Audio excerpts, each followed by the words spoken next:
Oke, sekali lagi saya ucapkan Assalamualaikum warahmatullahi wabarakatuh. Salam sejahtera buat kita semuanya. Bersyukur kita di tengah suasana pandemi seperti ini masih bisa mengadakan penyuluhan hukum. Namun tetap menjadi catatan intinya kita tetap menjaga protokol kesehatan, kita tetap pakai masker, kita tetap jaga jarak, kita juga tetap cuci tangan maupun pakai hand sanitizer. Baik, langsung ke materi. Tema malam hari ini adalah pencegahan penyalahgunaan narkotika di masyarakat, seperti itu.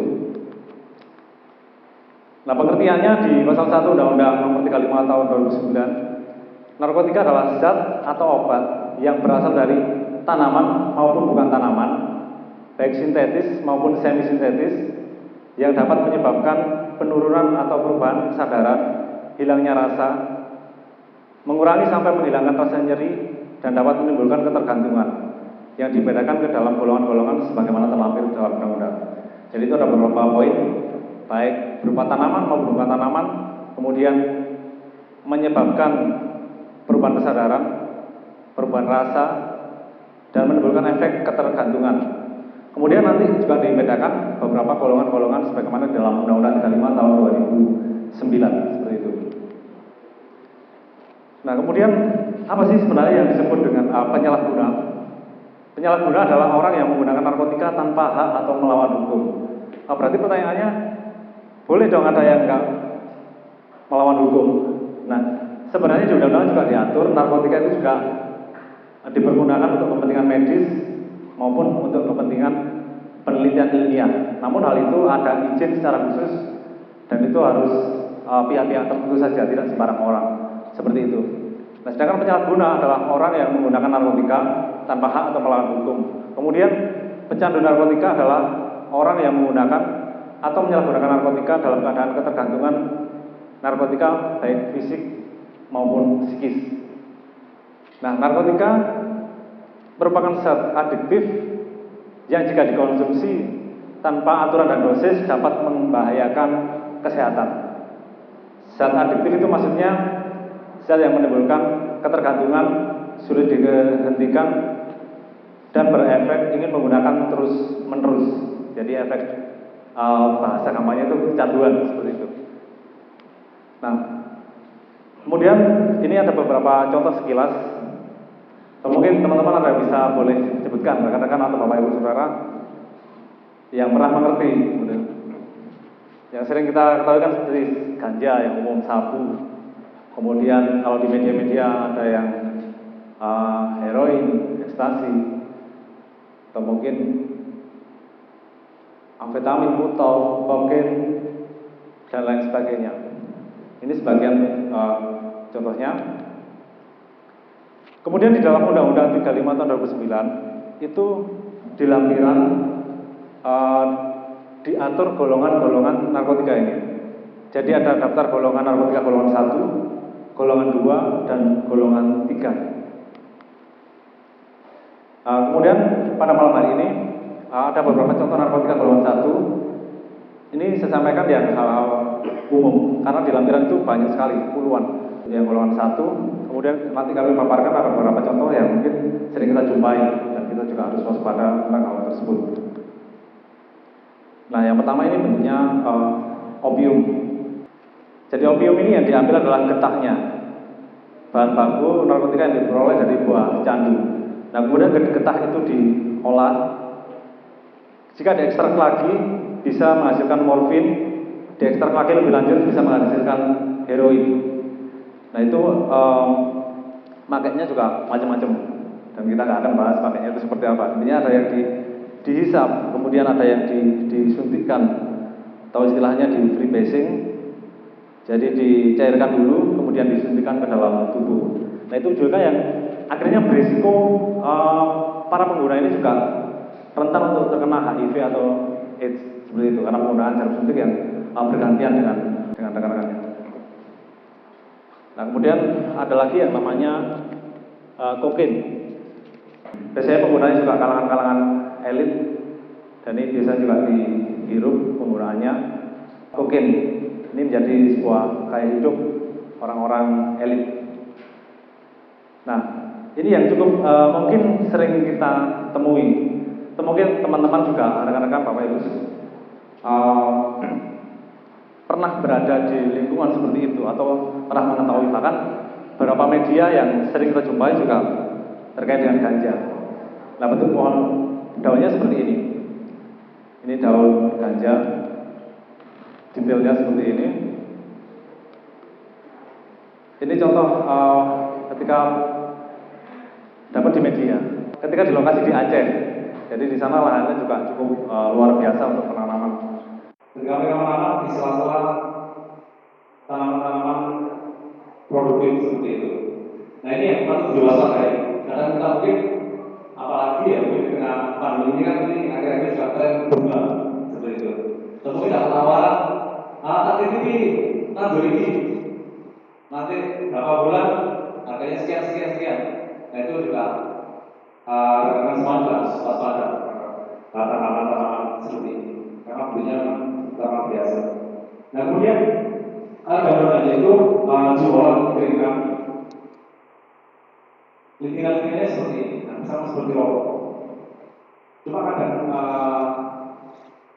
ada semacam butiran-butiran dan bijian, ada yang seperti itu. Rasanya semacam sedikit berbeda. Nah, setelah diberikan seperti ini, biasanya dititik untuk dihisap.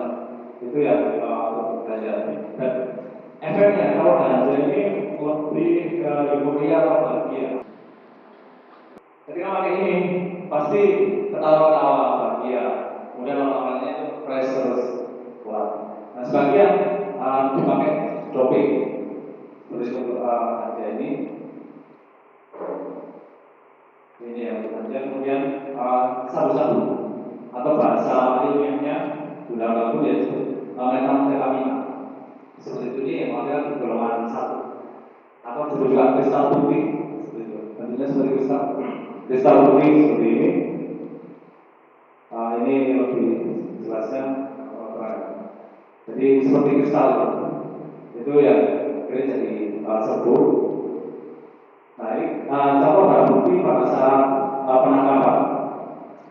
Kalau yang di atas jumlahnya lebih banyak, yang di bawah biasanya ini yang dipecah-pecah di plastik klip. Ini yang di merah ini. Kemudian yang di sini contoh misalnya pada saat penangkapan dia diselipkan di rokok. Ini kan atas rokok itu diselipkan gitu. Nah, di bolong-bolongnya juga itu karena efek yang ditimbulkan. Kemudian juga akibat hukum nanti ketika terjadi penyaluran juga berbeda. Ketika ini adalah golongan 1 dan ini jumlahnya kita akan ini lebih dari 5 gram. Tentunya ancaman hukumannya berbeda, lebih tinggi. Kemudian ini yang kita akan di bawah 5 gram, ini juga ancaman hukumannya berbeda. Berarti di bagian akhir pembedaan klasifikasi bagi seorang pengguna kemudian menguasai sampai jadi mungkin 20 itu ada aspek hukumnya masing-masing. Ini yang satu-satu yang saya katakan. Kemudian yang perlu kita waspadai, ternyata peredaran ini pun tidak hanya anak muda, menyasar sampai ibu rumah tangga, bahkan ibu rumah ketika di TV itu seperti itu. Kemudian juga Bapak Ibu Saudara dan teman-teman juga perlu waspada ketika di TV barang-barang. Atau mungkin sempat kami menangani kasus itu terdakwa yang mendampingi dia seorang kurir dari ojek online. Dia di TV, dia tergiur karena anggap disuruh ngantor dari desa Budi ini itu mau cepet dibayar 500.000. Nah, siapa yang tidak tergiur gitu? Pengantaran Mojokerto yang pakai motor paling 10 menit 15 menit nyampe dibayar 500.000. Nah, itu seringkali terjadi seperti itu. Akhirnya apa? Ya kita terbukti dia juga menguasai bukan di situ ya, tapi proses secara hukum. Hati-hati juga ada yang sebenarnya tahu ternyata yang diantar itu narkotika, tapi tetap diantarkan. Itu akhirnya juga akan terproses hukum seperti itu. Nah, perkara seperti ini biasanya juga dari pergaulan, awalnya juga ditawarin dulu, coba-coba dengan paketan-paketan yang istilahnya ada yang PAI, ada yang Supra, 100.000, 300.000, rata-rata seperti itu. 1 gram sekitar 1 jutaan berapa seperti itu. Nah itu teman-teman perlu diwaspadai. Kemudian selanjutnya ini juga nggak perlu kita bahas secara detail, berbahaya. Jadi ada alat besarnya atau yang disebut misalnya bom seperti itu. Nah ini yang tidak cukup bagus, istilahnya juga kacanya, besarnya pakai kaca seperti ini. Kemudian ada korek api membakar dan hidup dan sebagainya. Kadang orang tua atau mungkin anggota keluarga kita ternyata dia jangan sampai dia memakai, tapi dia beralasan ini buat praktikum. Ada biologi atau kimia pada praktikum. Nah itu perlu perjelas itu apa. Nah yang selanjutnya modelnya seperti ini biasanya. Bekas-bekas botol air minum ini dipakai untuk media. Jadi ada sempat di suatu persidangan kesaksian dari salah satu saksi. Ya saya nggak tahu kalau saya mainan itu ya, saya pikir itu bilangnya hasta karya, bukan karya sekolah. Nah, ternyata harus pakai sabu. Jadi menurut seperti ada sedotan, kemudian sertifikat korek, mungkin bekas-bekas plastik itu yang biasanya sering kali dipakai. Ini contoh seseorang yang proses hukum yang alat bukti data berapa 7 gram, kemudian alat besarnya ya diproses sebagai ada akibat hukum dari penyalahgunaan narkotika seperti itu. Nah selanjutnya permasalahan penyalahgunaan narkotika di Indonesia. Kenapa? Karena Indonesia ini potensial peredaran narkotika penduduknya besar. Kemudian kita juga sedang mengalami langkah demografi ketika jumlah muda juga sangat tinggi. Nah ini menjadi masalah dalam narkotika yang luar biasa. Mojokerto juga darurat, semuanya darurat. Kami di LPH setiap tahun menangani paling tidak 50 sampai 60 perkara narkotika tidak bisa. Kemudian jumlah penyalahguna juga semakin meningkat. Dan ini merupakan masalah secara publik sehingga mengakibatkan orang berusaha perilaku dan lain sebagainya seperti permasalahan penyalahgunaan. Kemudian seperti perbuatan ini juga berakibat secara medis, dia merusak mental, dia menyebabkan penyakit, kerusakan otak dan sebagainya. Kemudian ada efek adiksi kecanduan. Kemudian berdampak secara sosial, dia bisa menjadi pemudas, maksudnya sudah tinggal di rumah, mungkin dia tidak jelas kehidupannya. Kemudian tinggal kriminal terjadi, kekerasan. Kemudian berdampak juga secara ekonomi. Dampak ekonomi juga bagi penyalahguna, dia juga butuh banyak biaya untuk proses. Pertama kalau begitu, yang dia selamat sembuh, mereka sudah melakukan ratusan juta. Dan secara global, negara pun dia cukup mahal untuk kamu biayai dan untuk tempat-tempat mereka pun ya kita masih terbatas. Semuanya masih dalam proses itu. Nah ini berdampak pada produktivitas, kemudian banyak menyebabkan kerugian secara ekonomi. Ini sama kita dari Kompas, jadi penyalahgunaan narkotika dalam jangka waktu tertentu akan menimbulkan biologis, sosial maupun spiritual. Nah, sebab-sebabnya juga bermacam-macam. Kalau kita bicara dari keluarga, bisa jadi kesibukan, bisa jadi keluarganya juga ada masalah keluarga, atau ketidakpun di dalam keluarga juga bisa jadi penyebab. Kemudian keluarga bersifat yang otoriter, maksudnya orang tuanya terlalu. Kemudian masalah ekonomi itu bermacam-macam. Ada pengguna itu ya dia ada alasan ekonomi. Ada juga bahkan sekarang di Inggris ternyata nggak cuma semua orang yang punya uang lebih. Jadi ketika punya uang berapapun dia nyari pusing secara ekonomi dan kalau tidak seperti itu. Ada konflik keluarga. Kemudian ada peluang ketika ada anggota keluarga yang memakai sehingga lainnya juga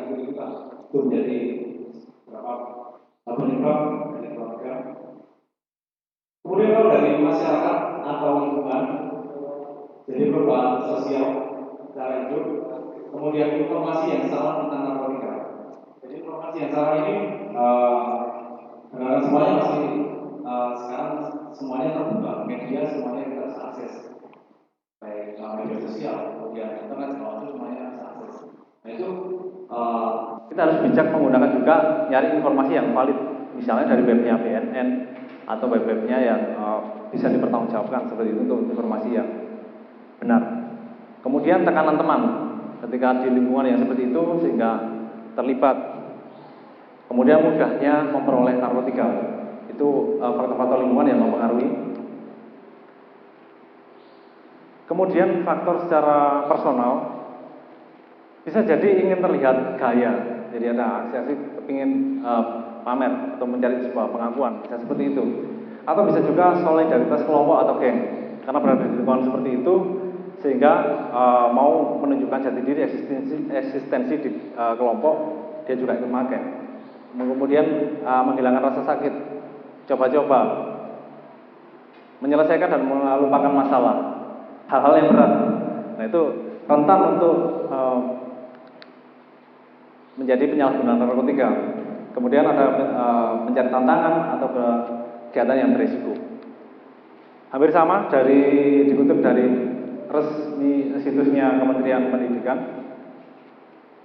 Jadi kalau di situs resmi Kementerian Pendidikan dan Kebudayaan RI, beberapa alasan memakai narkotika itu memuaskan rasa ingin tahu atau coba-coba, ikut-ikutan teman, solidaritas, mengikuti tren atau tren gaya, menunjukkan kehebatan dan merasa sudah dewasa. Kemudian gejala ketika menggunakan narkoba atau narkotika, biasanya orangnya menjadi malas, kemudian kurang memperhatikan diri sendiri, kurang terawat, hidup tidak teratur, kemudian tidak dapat memegang kepentingan orang lain, mudah tersinggung, cenderung egosentris. Jadi dia mementingkan dirinya sendiri. Itu gejala awal. Kemudian tanda-tandanya secara umum hilangnya minat bergaul dan olahraga, mengabaikan perawatan diri. Kemudian disiplin pribadi yang menjadi kendur, suka menyendiri, terus menghindar dari perhatian orang lain, cepat tersinggung atau marah, berlaku curang. Kemudian sering berlama-lama di tempat-tempat seperti kamar mandi, WC, dan lainnya. Suka mencuri barang. Nah, maksudnya suka mencuri barang di rumah itu ketika dia adiksi, ketika kecanduan, ada seorang memakai, dia nggak dapat uang, dia akan nyari apa saja yang penting untuk mendapatkan barang tersebut. Kemudian prestasi di sekolah atau kerja itu menjadi menurun. Intinya ketika di dalam keluarga, setiap anggota keluarga harus aware, harus perhatian terhadap satu yang dengan yang lain. Ketika ada perubahan sikap, perilaku, perubahan fisik, nah itu perlu diperhatikan. Apakah ada permasalahan pribadi ataukah jangan sampai kena narkotika, ya seperti itu. Kemudian dampak-dampaknya terhadap fisik maupun mental, menimbulkan ketagihan dan ketergantungan. Ini yang sangat-sangat berbahaya. Ketika pengguna sabu, dia pasti ingin pakai lagi. Kemudian mengganggu mental, mengganggu kesehatan, kerusakan fungsi sistem syaraf pusat, cenderung menjadi pelaku kejahatan, dan mengakibatkan kematian maupun menurunkan iman dan takwa. Itu dampak-dampaknya dari penyalahgunaan narkotika. Kemudian bahaya-bahayanya seperti ini, secara kejiwaan bersikap labil, cepat memberontak, orangnya menjadi sangat tertutup atau introvert, kemudian suka berbohong, menjadi sensitif, kasar, kecurigaan berlebihan terhadap semua orang, menjadi malas, akal sehat tidak berperan dan berpikir rasional. Ini beberapa dampaknya. Nah, secara sosial juga bahaya narkotika ketika dia pakai juga kecenderungan banyak tindak kriminal juga akibat dari penyalahgunaan narkotika juga.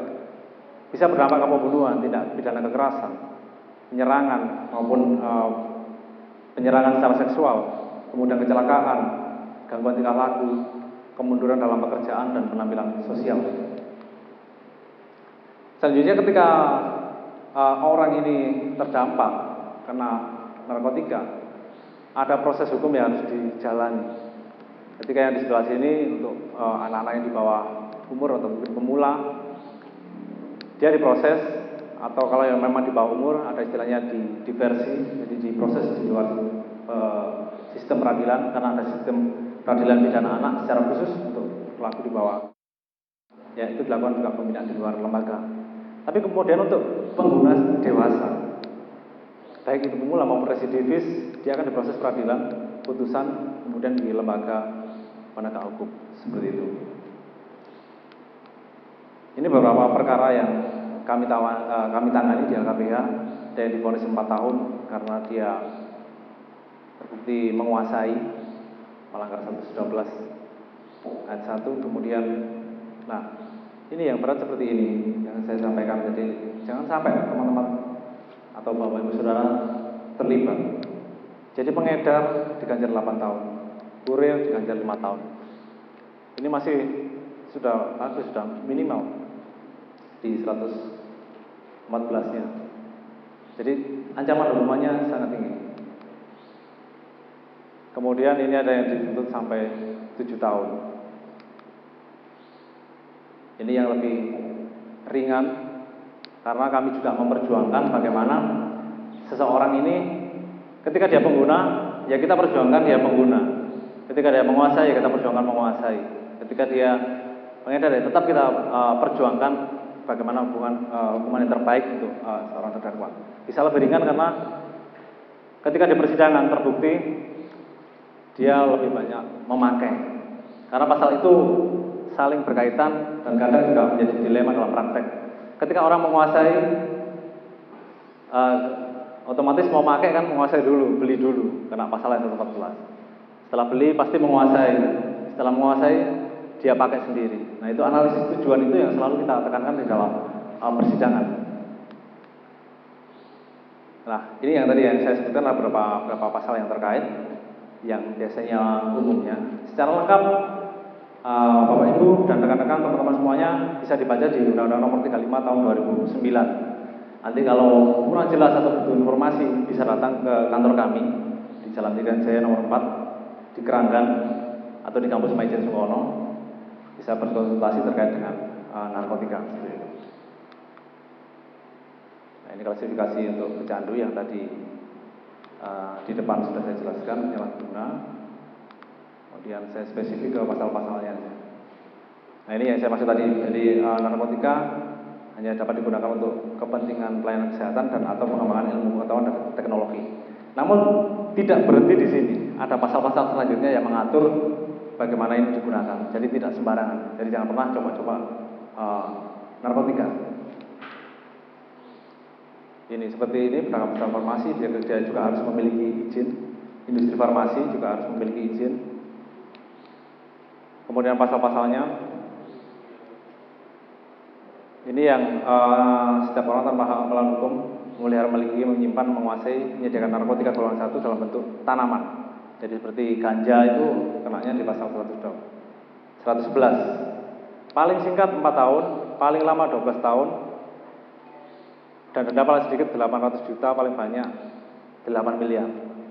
Itu hanya memiliki menyimpan minimal 4 tahun. Kemudian kalau dia beratnya melebihi 1 kilogram atau melebihi 5 batang pohon, pelaku dipidana penjara seumur hidup atau paling singkat 5 tahun dan paling lama 20 tahun, dan pidana denda maksimum sebagaimana dimaksud ayat 1 ini ditambah 1/3. Jadi ada pemberatan ketika jumlahnya cukup besar. Kemudian ini yang di pasal 112, ini yang biasanya juga untuk setiap orang yang tanpa hak atau melawan hukum memiliki, menyimpan, menguasai, menyediakan narkotika golongan 1 bukan tanaman. Jadi contohnya seperti sabu-sabu, biasanya dikenakan pasal 112. Paling singkat 4 tahun, paling lama 12 tahun, dan pidana denda paling sedikit 800 juta, paling banyak 8 miliar. Nah, ini yang saya maksud tadi, ada pemberatan di ayat 2-nya, yaitu yang beratnya melebihi 5 gram. Seperti contoh di depan tadi ada yang beratnya sampai bungkusnya besar seperti itu. Nah itu otomatis dia paling singkat 5 tahun, paling lama 20 tahun, dan pidana denda maksimum pada ayat 1 ini ditambah sepertiga, seperti itu. Kemudian ini yang di pasal 114. Nah ini yang untuk tanpa hak melawan hukum, menawar untuk dijual, menjual, membeli, menerima, menjadi perantara, jual beli, menukar, dan atau menyerahkan narkotika golongan 1. Jadi kurir, kemudian menawarkan untuk menjual, pembeli, menerima, menjadi perantara, itu kena pasal ini. Dan ini lebih berat. Paling singkat 5 tahun, paling lama 20 tahun, dan paling sedikit, denda paling sedikit 1 miliar. Kemudian ini untuk yang penyalahguna. Nah, penyalahguna ini diatur di pasal 127 ketika dia menggunakan untuk dirinya sendiri paling lama 4 tahun. Jadi paling lama bisa di bawahnya itu. Golongan 2 paling lama 2 tahun, golongan 3 paling lama 1 tahun. Itu ya untuk penyalahguna. Dan ketika dia dapat dibuktikan sebagai korban, dapat wajib menjalani rehabilitasi medis dan rehabilitasi sosial. Ini yang terkait dengan rehabilitasi medis dan rehabilitasi sosial. Nah, di bagian akhir secara umum pada prinsipnya negara Indonesia adalah milik kita bersama. Jadi kita harus sama-sama berperan, baik dari perangkat desa, dari aparat penegak hukum, semuanya juga punya peran yang sama. Begitu pula juga dengan masyarakat, dan bagian terkecil yaitu unit terkecil yaitu keluarga itu juga sangat berperan untuk menghindari dan sama-sama menjauhi dan mencegah narkotika. Selalu mawas diri secara personal, tidak mudah tergiur, tidak mudah terbawa arus, pandai memilih teman dalam bergaul. Ya, lebih baik menghindar, lebih baik kehilangan teman daripada kehilangan nyawa ketika narkotika. Kemudian terbuka dengan keluarga dan teman jika ada masalah. Dan jangan pernah sekali-kali percaya narkotika dapat menghilangkan stres dan menciptakan kenikmatan duniawi. Kemudian kita bersama-sama lebih meningkatkan ketakwaan kepada Tuhan Yang Maha Esa, memperbanyak ibadah maupun kegiatan rohani. Kemudian, nah ini secara spesifik seperti yang disampaikan Ibu Kepala Desa tadi, mengajak anak muda yang lebih, karena temanya narkotika. Nah ini kebetulan cara menghindari narkotika agar remaja tidak terjerumus dalam penyalahgunaan narkotika. Jadi mempererat diri dengan keimanan dan ketakwaan, kemudian membiasakan diri berpola hidup sehat, kegiatan olahraga, kegiatan-kegiatan positif, kemudian menolak bujukan untuk menyalahgunakan narkotika. Nah, ini yang cukup relevan sekarang di tengah pandemi ini. Ada yang istilahnya bekerja dari rumah, work from home, atau mungkin sekolah juga online. Itu juga berdampak ada waktu luang yang lebih banyak. Nah ini kita juga harus bersungguh-sungguh mengisi waktu luang dengan baik dan menghindari tindakan yang tidak bermanfaat. Ini yang khususnya untuk remaja. Nah demikian Bapak Ibu Saudara dan rekan-rekan dan teman-teman semuanya yang dapat kami sampaikan terkait dengan pencegahan penyalahgunaan narkotika. Semoga teman-teman terbuka menambah wawasan terkait seperti ini. Kemudian banyak sekali para penyalahguna ini juga berjuang ketika kena proses hukum, juga benar-benar berdampak. Ketika yang saya ceritakan tadi, seorang ibu menjaga warung dimanfaatkan orang untuk jual beli narkotika.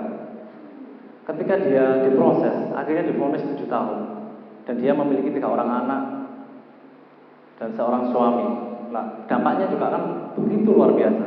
Berdampak tidak hanya pada dia di kehilangan kebebasannya dengan di lembaga pemasyarakatan, tapi juga anak-anaknya kehilangan sosok orang tuanya. Begitu pula ada yang pelaku laki-laki ketika dia dipidana 8 sampai 12 tahun.